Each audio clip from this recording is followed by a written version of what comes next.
आ रहा है। Good morning students. बातें चल रही थी सॉलिड स्टेट में। सॉलिड स्टेट में अपन ने थोड़ी बहुत बातें कर ली थी। अब बातें करेंगे अपन ब्रेग इक्वेशन से।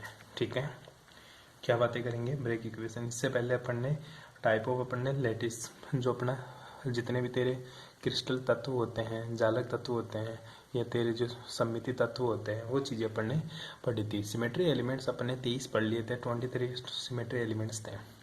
आज जो पढ़ेंगे बेटा जी अपन, वो पढ़ेंगे ब्रेग इक्वेशन। कौन सी इक्वेशन पढ़ेगा तू? Bragg equation. अब पहले ये देखते हैं ब्रेग इक्वेशन। साइंटिस्ट का भी नाम है ब्रेग। ठीक है, ब्रेग समीकरण। ब्रेग समीकरण, ठीक है। किसने दी थी? ब्रेग ने दी थी। इंग्लिश में बेटा इसको द ब्रेग इक्वेशन बोलते हैं। ठीक है, क्या बोलेंगे? द ब्रेग समीकरण, इक्वेशन। ठीक है, हाँ। द ब्रेग इक्वेशन की बातें करें तो सिंपल सी बात है बेटा, ये जो इक्वेशन दी गई थी, ये किसके द्वारा दी गई थी? ये समीकरण ब्रेग के द्वारा दी गई थी। और ये क्यों दी गई थी? ठीक है, पूरा नाम क्या था उसका? WH Bragg. क्या नाम था?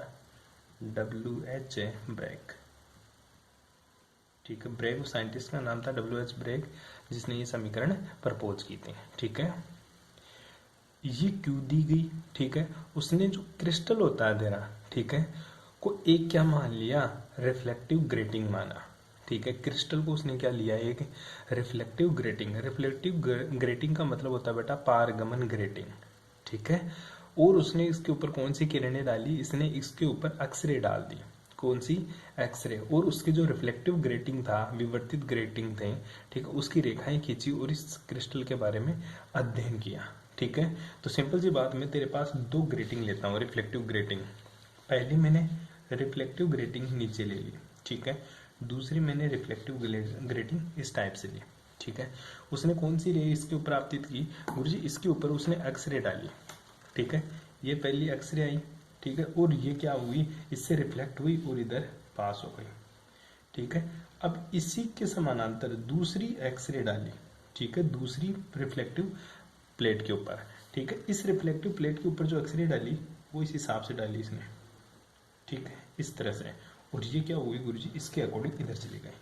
ठीक है, जो पहली किरण है, जो पहली रे है, ठीक है, वो उसका नाम दिया उसने ABC, फिर DE और F, ये दो रे डाली। ये आपतित किरण है, ठीक है, मतलब आ रही है इसके ऊपर। ये प्रकीर्णित किरण है, जो परावर्तित किरण है, रिफ्लेक्टिव रे है। ठीक है, एक रे डाली ऊपर से आई, जो कौन सी थी? ABC। ठीक है, दूसरी रे डाली DCE। ठीक है, दो रे डाल दी, पहले में और दूसरे। इसके ऊपर इसने लंब खींच दिया। ठीक है, बिल्कुल एक डायगोनल ऊपर से खींच दिया। इसने रिलेशन फाइंड आउट किया बेटा जी। ठीक है, उसने बताया कि जो दोनों किरण है, जो रिफ्लेक्टिव डेक्स हैं, उन दोनों के बीच की दूरी उसने d मान ली। क्या मान ली? D मान ली। दोनों के बीच का जो पाथ डिफरेंस था वो निकालेंगे अपन, कि इन दोनों रे के बीच का जो पाथ डिफरेंस है, ठीक है, पाथ डिफरेंस, ठीक है, जो पाथ डिफरेंस है वो बेटा इसने एन लैम्डा माना। क्या माना? N lambda. अब तेरे को एन लैम्डा की वैल्यू निकालनी है। तेरे को ये ध्यान में रखना है, जो पाथ डिफरेंस है ना, ठीक है, जो पाथ डिफरेंस है वो किसके बराबर होता है? जो पाथ डिफरेंस एन लेमडा है, ये जो एन लेमडा है ना, इन दोनों रे के बीच का डिफरेंस है। ठीक है, कौन सी किरण डाली इसने बेटा? एक्सरे यूज की थी। कौन सी यूज की थी? एक्सरे। किसके ऊपर डाली गुरुजी? दो क्रिस्टल्स के ऊपर। किसके ऊपर? दो क्रिस्टल लेयर के ऊपर इसने एक्सरे डाली थी। ठीक है, और पाथ डिफरेंस निकाला बेटा एन लेमडा। अब तेरे को एन लेमडा की वैल्यू फाइंड आउट करनी है। किसकी टर्म में? डी की टर्म में। किसकी टर्म में? डी की टर्म में। डी क्या है बेटा? दोनों के बीच का डिफरेंस है। दोनों के बीच का क्या है? डिफरेंस है, जो तेरे को निकालना। अब देख बेटा, तेरे पास है, मैं सबसे पहले इस किरण को, पहले चीज जो आपतित रे का जो कोण था, ये कौन सा है मेरा? थीटा एंगल है। कौन सा एंगल है? थीटा। ठीक है, अब इस रे को इसने क्या किया? आगे बढ़ा दिया। और इस रे को इसने क्या किया? बिल्कुल आगे बढ़ा दिया। ठीक है, आगे बढ़ाने के बाद में ये रे और ये रे, इन दोनों की लंबाई क्या हो गई? बराबर। क्यों? आगे जो बढ़ा है उस टर्मिनल का नाम भी देते हैं एफ के बाद में G, और ये कौन सा है तेरा? H। ठीक है, अब देख बेटा, जो AB है ना, AB की लंबाई, लेंथ ऑफ AB, ये किसके बराबर है? DG के। किसके बराबर है, डीजी के। इसी तरह जो बीसी की लेंथ है ना, ये किसके बराबर है, एचएफ के। और दोनों क्या है, एक दूसरे के पैरेलल है। पैरेलल का मतलब होता है बेटा समांतर, क्या है, एक दूसरे के समानांतर, ठीक है, ये ध्यान में रखना। अब तेरे को चाहिए तो लेंथ चाहिए गुरुजी मेरे को जीई और एच ई का, ठीक है। तो इस इक्वेशन के अकॉर्डिंग जो तेरा पाथ डिफरेंस है, इस इक्वेशन के अकॉर्डिंग जो मेरा पाथ डिफरेंस है वो किसके बराबर होगा गुरुजी, सिंपल सी बात है, वो बराबर होगा डी ई एफ, ठीक है, माइनस ए बी सी, ठीक है, डी ई एफ माइनस का ए बी सी। इस किरण में से ये किरण घटा दूंगा तो गुरुजी मेरा दोनों किरण के बीच का पाथ डिफरेंस आ जाएगा। दोबारा समझ, डी ई एफ में से ए बी सी घटा दूंगा तो मेरे पास क्या आ जाएगा, पाथ डिफरेंस आ जाएगा। बहुत ही सिंपल सा तरीका है तेरे पास पाथ डिफरेंस निकालने का। अब देख बेटा, जो डी ई एफ है ना, ये किससे मिलकर बना है गुरुजी, मेरे को पता है डी ई है ना किससे मिलकर बना हुआ, डी ई एफ किससे मिलकर बना हुआ, इसको खोल ले। मैं इसको लिख सकता हूँ D E plus E F से मिलकर बना है, ठीक है। इसी प्रकार माइनस ये किससे मिलकर बना है गुरुजी, ए बी प्लस का बी सी से मिलकर बना है। ए बी फिर ये B C, D E plus E F जोड़ दिया। लेकिन मेरे को पता है जो डीई है ना, ये भी किससे मिलकर बना हुआ है, ये गुरुजी डीजी प्लस जीई से मिलकर बना हुआ है। किससे मिलकर बना हुआ है, मैं इसको लिख सकता हूँ DG plus GE.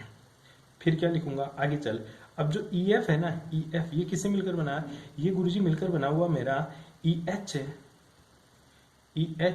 Plus H F से मिलकर बना हुआ है, ठीक है। आगे वही बातें करेंगे, ए बी प्लस का बी सी, क्योंकि गुरुजी ए बी और बी सी किसी से नहीं मिलकर बना हुआ, ए बी पूरी ए बी है, फिर बी सी है पूरी, ठीक है बेटा जी। चलो आगे। अब देख एक बात याद रखें, जो डी जी है ना, ये बराबर है किसके, ए बी के। चूंकि तो क्या लिखेगा, चूंकि जो मेरा ए बी है ना, ए बी ये किसके बराबर है गुरुजी, ये डी जी के बराबर है। किसके बराबर बेटा, डी जी के। और जो मेरा ई जो बी सी है ना, ये एच एफ के बराबर है। जो मेरा बी सी है ये किसके बराबर है बेटा, ये एच एफ के बराबर है, ठीक है। ये ध्यान में रखना। मतलब कैसे पता चला, क्योंकि गुरुजी ये दोनों एक दूसरे के बराबर है, जितनी ये है उतनी ये है, और ये दोनों भी एक दूसरे के क्या है, बराबर, क्योंकि ये एक दूसरे के पैरेलल है। ये बराबर नहीं थी जब यहाँ से काउंट करोगे, ये लेंथ एक्स्ट्रा है, ये लेंथ क्या है, एक्स्ट्रा है। तो ध्यान दे बेटा, अगर मैं डीजी की जगह ए बी लिख दूं और एच एफ की जगह बी सी लिख दूं, डीजी की जगह तो क्या लिख दूं, ए बी, और एच एफ की जगह क्या लिख दूं, बी सी, तो ये इक्वेशन क्या बनती है देखिएगा, देखते हैं एक बार के लिए। डीजी की जगह क्या लिखेगा, ए बी, ये ले गुरुजी ए बी लिख दिया, प्लस है बी सी की जगह एच एफ, तो बी सी नहीं है अभी, तो क्या है, जी ई है, प्लस है, ठीक है, और क्या है, ई एच है, क्या है, ई एच, और प्लस का, अब एच एफ की जगह क्या लिखूंगा मैं, बी सी, क्या लिखूंगा, बी सी। अब फिर ये माइनस का चिन्ह, ये माइनस का चिन्ह एज इट इज छाप दिया। अब ये ए बी भी माइनस का हो गया, और ये माइनस आगे जाएगा तो ये क्या हो जाएगा, माइनस का बी सी हो जाएगा। ध्यान दे बेटा, एक चीज कट रही है यहाँ से, क्या कट रही है गुरुजी, जो ए बी है ना, ये ए बी से कट गया, बी सी है ना, वो बी सी से कट गया। तो तेरा पाथ डिफरेंस आया, क्या, तेरा जो पाथ डिफरेंस है, क्या बेटा जी गुरुजी, मेरा जो पाथ डिफरेंस आ रहा है वो किसके बराबर आ रहा है, जो पाथ डिफरेंस आ रहा है गुरुजी, वो आ रहा है मेरा जीई के प्लस ई एच के। किसके बराबर, जीई और ई एच के। अब तेरे को लेंथ निकालनी है किसकी, जीई की और एच एफ की। वो कैसे निकलेगी देख बेटा, तेरे को एक चाहिए जीई, ये चाहिए, दूसरा क्या चाहिए तेरे को, एच ई एच, ये चाहिए, ठीक है।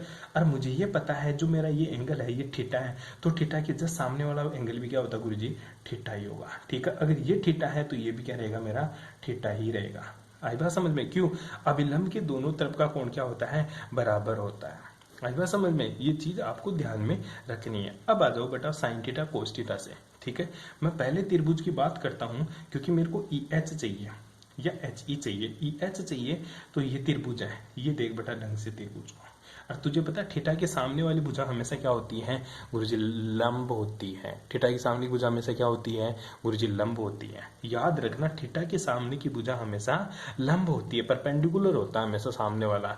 तो देख ये मेरे पास एक ट्राइंगल हो गया, तो तू क्या लिखेगा, ट्राइंगल, ट्राइंगल कौन सा गुरुजी, बी ई एच, ठीक है, बी ई एच से, ठीक है, ट्राइंगल बी ई एच से। अगर मैं क्या बात करूं, साइन थीटा बराबर क्या होता है मेरा, लाल बटा कक्का, लंब बटा करण। याद रखना, लाल बटा कक्का वाला फॉर्मूला, ठीक है, ये पहला किसके बराबर होता है, ये साइन थीटा के, और ये किसके बराबर होता है, कोस थीटा के, और ये तेरा टेन थीटा के। तेरे काम का है साइन थीटा, तो साइन थीटा बराबर क्या होता है, लंब बटा कर्ण। और तुझे पता है लंब कौन सा है, थीटा के सामने की भुजा में से क्या होती है, लंब। अगर ये गुरुजी मेरा लंब है तो ये क्या होगा, मेरा कर्ण होगा। क्या होगा बेटा, कर्ण। कर्ण कौन सा है तेरा, बीई। कौन सा, बीई। तो लंब कौन सा है गुरुजी, मेरा लंब है EH, ठीक है। और कर्ण कौन सा है गुरुजी, BE, ठीक है। कौन सा है, BE। साइन थीटा बराबर EH इक्वल्स टू BE।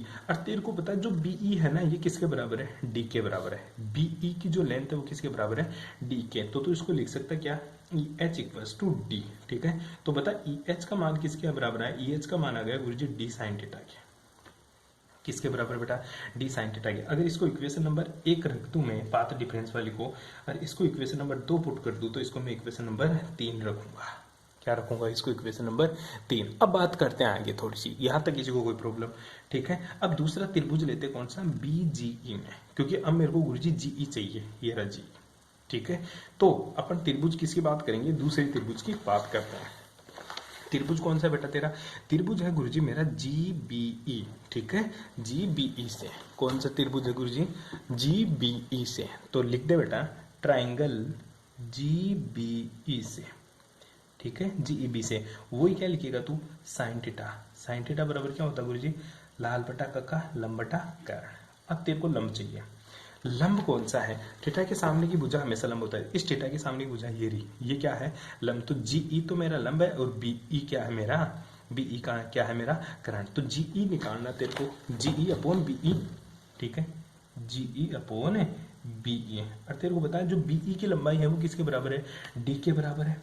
तो तेरा GE किसके बराबर, GE अपॉन D, ठीक है। तो बता GE क्या हो जाएगा, GE हो जाएगा गुरुजी D साइन थीटा। क्या हो जाएगा, D sine theta, equation number 4। तो तू क्या रखेगा आगे, इक्वेशन नंबर 4 तथा इक्वेशन नंबर 3 का मान का वैल्यू इक्वेशन नंबर 2 में रखने पर, ठीक है। जैसे इसकी वैल्यू रखेगा तो तेरे को पास आ जाएगा, क्या आ जाएगा, जो मेरा पाथ डिफरेंस है वो किसके बराबर आएगा, पाथ डिफरेंस आएगा गुरुजी D sine theta plus D sine theta. किसके बराबर हो जाएगा, D sine theta plus D sine theta, ठीक है। और तुझे पता फ्रॉम इक्वेशन नंबर 1 तेरा जो पाथ डिफरेंस है, क्या बेटा, जो पाथ डिफरेंस है वो किसके बराबर है, एन लेमडा के। किसके बराबर है, एन लेमडा के। तो ये वैल्यू क्या हो जाएगी, एन लेमडा, इस दोनों को जोड़ देंगे, ठीक है। तो 2D साइन थीटा किसके बराबर आ जाएगा, एन लेमडा इक्वल्स टू, मेरा क्या आंसर आ जाएगा, एन लेमडा इक्वल्स टू गुरुजी मेरा आ जाता है 2D साइन थीटा। यही क्या है मेरी, यही मेरी ब्रैग इक्वेशन है। क्या है, ब्रैग इक्वेशन, ठीक है। यहां तक करना बेटा। अगर मैं तेरे से पूछूं बता D का मान बता, ठीक है, D का मान बता, तो मैं D का मान बताऊंगा कैसे, D इक्वल्स टू में लिखूंगा गुरुजी n lambda upon sine theta, n lambda upon sine theta. आई बात समझ में। और D का जो न्यूनतम मान होगा साइन थीटा के नीचे क्या जाएगा, 2, ठीक है, n lambda upon D sine theta. अब बता, मैं तेरे से पूछूं कि मेरे को D मिनिमम चाहिए, D का मान मिनिमम कब हो सकता है, ठीक है। D का मान मिनिमम गुरुजी तभी होगा जब साइन थीटा का मान क्या हो, साइन थीटा का मान क्या हो गुरुजी, मैक्सिमम। साइन थीटा का मान क्या हो, मैक्सिमम। और साइन थीटा का मान मैक्सिमम कितना होता है, साइन थीटा का मैक्सिमम मान गुरुजी 1 के बराबर होता है। किसके बराबर होता है बेटा, 1 के बराबर होता है। साइन थीटा का मैक्सिमम मान कितना होता है, 1 के बराबर। तो बता थीटा का वैल्यू कितनी रखूं कि इसका मैक्सिमम मान 1 हो जाए गुरुजी, थीटा का मान 90 डिग्री रख दे। क्या रख दे, 90 डिग्री। तो D का मान क्या हो जाएगा, D equals to n lambda, D equals to n lambda upon 2 sine theta, 2 sine theta. और साइन थीटा की वैल्यू क्या है, 90 डिग्री। तो D किसके बराबर हो जाएगा गुरुजी, जो D आएगा उसका मान आ जाएगा मेरा एन लेमडा डिवाइडेड बाई 2। ये D का क्या है गुरुजी, मिनिमम मान है। D का क्या है, मिनिमम मान है, ठीक है। D का क्या है, मिनिमम मान है फॉर फर्स्ट ऑर्डर की। जो n क्या है, ऑर्डर, ठीक है, n क्या है, ऑर्डर। याद रखना D का मैक्सिमम मान कितना होता है, मिनिमम मान कितना होता है गुरुजी, D का मिनिमम मान होता है एन लेमडा अपॉन 2 के बराबर होता है। ये तेरी ब्रेक इक्वेशन है। यहां तक आपको करना, बाकी की बातें करेंगे नेक्स्ट क्लास में। Thanks for cooperation.